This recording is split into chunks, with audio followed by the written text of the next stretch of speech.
Celjani pa so danes v Ajdovščini proti Primorju zmagali spet proti nič. Zdaj je dolga podaja proti El Mansuriju, priložnost za Koprčane, iz vrat je šel Štubljar, morda malce nepotrebno, na njegovo srečo potem žoga vendarle ni prišla do Suleja, tule je Omar El Mansuri pa Lovro Štubljar. Mijailović zdaj s predložkom na Suleja, Sule je sicer prišel do strela, ampak tule je vendarle nekoliko previsoka podaja zanj, tako da je moral skočiti nazaj. Govalec dobi seveda ne samo lovoriko, ampak tudi, no tole zdaj pospremljamo, Mijailović ima priložnost, Mijailović in mimo gola, kakšna priložnost, krasno sicer Mijailović ne bi. Ampak jasno, tole Matondo zdaj oddaleč močno, ampak ne natančno, potem ko je Olimpija praktično celotno sezono res premočno vodila in na drugi strani seveda morda tudi že odločitev o 9. mestu, ampak potem sta vendarle še 2 kroga do konca. Tole je zdaj priložnost za Koprčane, tole prek vrat. Žoga ostaja v igrišču, Strajnar, Kranjčič in zdaj Šturm, odličen strel in sijajna obramba Baša, ampak tudi dvignjena zastavica stranskega sodnika. Na vrhu pa je Olimpijin Floruc, tole je zdaj priložnost, ni najbolje žoge zadev Matondo in Štubljar jo je na koncu uspel odbiti v kot. S petardo počastil naftaše, Jozef Božik je dejal, da je Koper trenutno celo po njegovem mnenju najboljša ekipa v prvenstvu. Mansuri, strelja Mansuri v bloku, Nino Milić, potem še Denis Popović iz ugodnega položaja prek vrat. El Mansuri ostavlja na nogah, El Mansuri, tole je zdaj nevarno, El Mansuri, morda je predolgo vlekel, na koncu je izpadlo idealno vodstvo. Na začetku 2. minute drugega polčasa najprej se je zazdelo, da je El Mansuri morda zamudil s podajo, toda potem v nadaljevanju je sijajno zadev po diagonali v malo mrežico vrat Lovra Štubljarja in takoj na začetku drugega polčasa, torej vodstvo za Koper. Tule se je najprej odkrival Sule, ves čas tudi Matondo, vlekel je El Mansuri in na koncu so ga Domžalčani enostavno preveč nemo spremljali, mu dopustili tale prostor za zaključni strel, premalo odločnosti v bloku. Popović. Žoga je končala v gol avtu, vse je imel tule pod kontrolo Štubljar, šel je na žogo. Popović iz kota. Priložnost in gol! Felipe Curcio. 2-0 za Koper, 54. minuta. Curcio je zadev najprej 2-krat povsem na začetku sezone, no pa zdaj 2-krat na zadnjih 2 tekmah. Tekla je še 54. minuta. Ali je tole že začetek konca Domžalčanov na tejle tekmi? Asistenca torej za Popovića, zadetek pa Curcija. Sam je bil tule.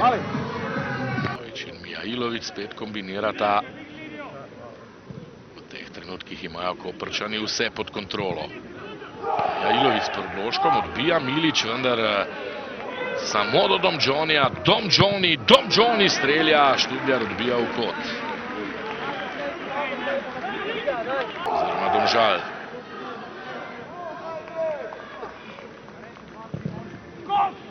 Kot nova priložnost, Ivkić jo je imel, mislim, da ni dobro zadev žoge. Se je tudi vrnil Popović in v ogenj poslal Curcija, predložek Curcija, Wisdom Sule odlaga za Matonda, Matondo poizkuša, Matondo do strela in brani Štubljar. Šturm tule do žoge, Šturm in sijajno Baš. Želorber za Strajnarja, Strajnar s predložkom. To je zdaj priložnost, brani Baš po poskusu Mlakarja. na stran za Popoviča. Pa spet Domžoni in Popovič, dobro sta tole odigrala. Popovič, 3-0, tudi prvi njegov zadetek v državnem prvenstvu v tej sezoni. 71. minuta, mislim, da je zmagovalec odločen. Denis Popovič, 3-0 za Koper. Sama sta tole pravzaprav odigrala Denis Popovič in Toni Domžoni. Krasno sta kombinirala. Takole, pogledajte. Potem pa mimo Miliča Popovič, kot da ga ne bi bilo, tudi ostali zelo, zelo neaktivni ob pokrivanju Popoviča. Popovič se je dobesedno sprehodil skozi koprsko obrambo in na koncu takole v bližnji vratnici premagal Lovra Štubljarja. Na stran za Lazareviča, Lazarevič s predložkom, Lazarevič, Kambič tam poizkuša. Prišel je sicer do strela ob Jovanoviču, ampak težak položaj do vstopa Lazareviča pri Domžalčanih, ki je danes zaigral bodisi v začetni postavi, bodisi v sklopi. Več kot 26 let, tule je zdaj priložnost. Tule so morda celo nekoliko preveč komplicirali domači. Daniel Šturm, vem, da je težko po takšni tekmi kaj povedati, ampak vendarle ste kapetan. In če gledava začetek tekme, ni bil slab, nastavki so bili dobri strani Domžal, ampak na to v drugem polčasu hitra dva zadetka, ki mislim, da so tekmo preobrnili povsem nasproti vaše smeri. Kako ste videli tekmo? Ja, mislim, da v prvem polčasu nismo stali slabo. Ustvarili so se neke šanse, ampak jih je Štublar dobro obranil. Pa med polčasom smo opozarjali prve 5-10 minut, da res ne prejmemo tega zadetka, ampak nažalost se glih v 10 minutah smo prejeli dva zadetka. Sigurno se je težko vrniti, še posebej proti Kopru, ko vemo, da je dobra ekipa. Ampak gremo naprej, imamo še 3 tekme, vemo, kje je naš cilj, da ostanemo v ligi, da prijemo do tega 9. mesta in gremo na naslednjo tekmo proti Nafti. Ja, predvsem ta tekma z Nafto zelo pomembna. Kako praktično spočiti glavo? Glava je verjetno tista težava, nogomet vendarle znate igrati, ampak kako se pripraviti mentalno na naslednjo tekmo proti Nafti? Ja, sigurno je težko že po celi sezoni, ko imamo tako slabo sezono točkovno, ampak nimamo druge. Treba je zbrati glave, dati vso energijo v to, dati maksimum. Rabimo vse igralce, da se zmaga ta tekma nujno. Daniel, hvala in srečno. Hvala. Tako je, hvala še enkrat za besedo vsi trije. Dominik Ivkić, iskrene čestitke za zmago. Niste bili planirani takoj od začetka, ampak ste začeli tekmo in jo tudi končali z ničlo zadaj. Vi kot centralni branilec ste verjetno v tem pogledu zadovoljni s tekmo. Seveda prav hvala za čestitke. Ja, res je, imeli smo neke male probleme. V bistvu smo že vedeli, da se lahko ta scenarij zgodi, tako da smo bili pripravljeni. In ja, kakor sam jaz sem vesel za 0 zadaj, tako cela ekipa. Tako da čestitke vsem fantom za to priigrano 0. V prvem polčasu relativno izenačena tekma, priložnosti na eni, na drugi strani, ampak zdi se, da ste na začetku drugega polčasa naredili tisti korak več kot nasprotnik, da ste na to tekmo v zadnjih 20 minutah relativno enostavno pripeljali do konca in do zmage.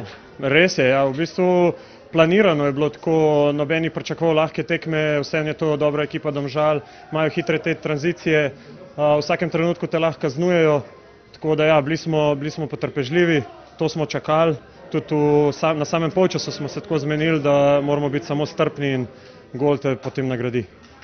Sedaj vas čaka Celje v naslednjem krogu, prav gotovo še ena zelo težka tekma, ampak mislim, da matematični izračun pravi, da ste že osvojili najmanj 3. mesto, torej da Evropa je že praktično tukaj, verjetno je to za vas zelo pozitivna informacija. Seveda, kot za ekipo, kot za klub, to je bil naš cilj. Mislim, da smo res prigarali, ne glede na to, kdo je na terenu, izven terena, celotni štab. Čaka nas zelo težka tekma zdaj proti Celju, kasneje še proti, isti nasprotnik, pokalna tekma, ampak gremo pozitivno, čim više gledamo in na lestvici in v samem pokalu. Dominik, hvala in srečno. Hvala. Tonči Žlogar, kaj reči po takšni tekmi, Domžale proti Kopru, na začetku, v prvem polčasu so delovale dobro, je bilo nekaj priložnosti, ste si jih ustvarili, ampak potem v drugem polčasu pa lahko rečemo kar hladen tuš, konkreten šok v prvih 10 minutah in hiter zaostanek z 0:2. Verjetno je bilo potem veliko težje igrati proti kvalitetnemu Kopru. Ja, absolutno. Mislim, smo odigrali dober prvi polčas. Res, da smo tudi v prvem polčasu imeli na koncu padec in je Koper nas malo stisnil. Drugi polčas nismo niti praktično prišli s slačilnic, smo že prejeli zadetek. Mislim, smo prejeli 3 zelo naivne zadetke v trenutku, ko izgubimo malo samozavesti, bom rekel, mlada ekipa. Se te napake dogajajo, ki se ne bi smele dogajati in Koper je to pač izkoristil. Tako da, bom rekel, rezultat je po moji oceni mogoče previsok, bi si zaslužili tudi mi, da dosežemo kakšen zadetek. Bile so tudi dobre stvari in pač zavedali smo se, da bo zelo pomembna ta tekma zdaj, ki prihaja v nedeljo z Nafto in imamo zdaj cel teden pred sabo, da se na to tekmo čim boljše pripravimo. A mislite, da je bilo že v glavah igralcev v drugi polovici drugega polčasa pri zaostanku z 0:2, 0:3, da so že razmišljali o tekmi naprej? Ma ne, mislim, da ne. Fantje, jaz konec koncev ne moram reči, da niso dali vse od sebe. Dejstvo je, da je prišla kvaliteta Kopra, ki jo ima do izraza, ko so imeli malo več prostora, povedali so 2:0, 3:0, potem znajo zadržati žogo, kljub temu smo mi na trenutke dobro prišli do njihove zadnje tretjine, potem imeli mogoče slabe odločitve, pa je vratar kakšen strel v branu. Tako da ne, mi smo se obremenjevali z Nafto, mi smo pač to tekmo želeli dobiti največ, kar se da, ni nam uspelo in zdaj pa prihaja ta, bom rekel, zelo pomembna tekma. Kako oziroma kaj početi sedaj do nedelje, ko boste igrali proti Nafti, lahko rečemo najbolj pomembna tekma v tej drugi polovici sezone, kaj postoriti, da boste pravi proti Nafti? Dobro, jaz mislim, da mi moramo trenirati, pripraviti tekmo taktično čim bolje, da bodo fantje vedeli, kaj zadelati. Danes na določene trenutke, v določenih trenutkah, kar smo v 5 treningih lahko naredili, so poskušali početi. Jaz mislim, da je bilo kar nekaj dobrih stvari, je pa res, da na koncu je rezultat previsok, ampak mislim, da psihološko se morajo fantje dvigniti in nič, cel teden jih pripraviti dobro, dvigniti ritem treningov in jaz verjamem, da bodo dali vse od sebe. Tonči, hvala lepa in srečno. Hvala. Slaviša Stojanović je ob meni. Gospod Stojanović, iskrene čestitke za 10. tekmo v nizu, ki ste jo zaključili pozitivno, zelo pozitivno, predvsem pa tisti začetek drugega polčasa. Kakšna so bila vaša navodila o polčasu, da so vaši fantje tako krenili v drugi del tekme? Hvala lepa na čestitkah. Ja, po prvem polčasu smo imeli ogromno nekih situacij okoli 16-metrskega prostora, ki jih nismo znali zaključiti. Preveč smo komplicirali, preveč smo šli na neke odigravanja, oni so zgostili to formacijo in nismo prišli do odprtega strela. Enostavno sem zahteval potrpežljivost in strele iz distance, kolikor je le možno, hitrejšo reakcijo v 16-metrskem prostoru in na srečo se je to tako zgodilo že v prvi, drugi minuti drugega polčasa, potem smo še zadeli s prekinitvijo in potem je bilo dosti lažje. V drugi polovici drugega polčasa je vse skupaj delovalo z vaše strani enostavno v smislu, da ste brez težav nadzirali igro, na to še tretji zadetek Popoviča in tekma je bila praktično dobljena. Zdelo se je, da v zadnjih 20 minutah ne morete izgubiti, še posebej proti takšnemu nasprotniku, kot so bile danes Domžale. Pa ja, pri 3:0 je važno, da je ekipa toliko zrela, da lahko kontroliraš žogo, da ne porabljaš energijo in da mirno pripelješ tekmo do konca, da sebe ne pritisneš v neko situacijo ali pa spraviš v situacijo, da je lahko kakršnakoli težava s kakšnim zadetkom, potem malce se vnese nemir, potem kakšen slučajni drugi gol in potem je pa že ogenj v hiši, kako se reče. Tako da enostavno probam iz ekipe iztisniti to, da sploh do tega prvega zadetka ne pride kakršenkoli je rezultat, da držimo ničlo in v večini primerov nam to kar gre. Že tik pred tekmo ste morali opraviti zamenjavo v osrčju obrambe. Dominik Ivkić je zamenjal Sidibeja. Dominik Ivkić je dejal, da se je morda slotilo, da bo moral on odigrati. Kakšno je sedaj stanje s Sidibejem? Ja, upam, da nič resnega, izjemno pomemben je za nas. Danes smo kar nastopali, kako ne rečem, kar brez tele vertikale ali pa hrbtenice tima oziroma moštva. Po informacijah že pred tekmo gre za vnetje nekega živca, ki dela toliko težav, da se ne počuti lagodno. Nismo želeli riskirati, še posebej, ker je pred nami finale pokala in še predtem tekma s Celjem. Tako da enostavno, če se igralec ne počuti 100%, ga pač ne damo notri. S tole zmago ste si, mislim, da skoraj da teoretično zagotovili 3. oziroma 4. mesto, ki vodi v Evropo. Tudi to je bil eden ciljev Kopra, ki je sedaj dosežen, kar je verjetno tudi za vas kot trenerja sedaj še nekoliko lažje oziroma še ena potrditev, da se dela v pravo smer.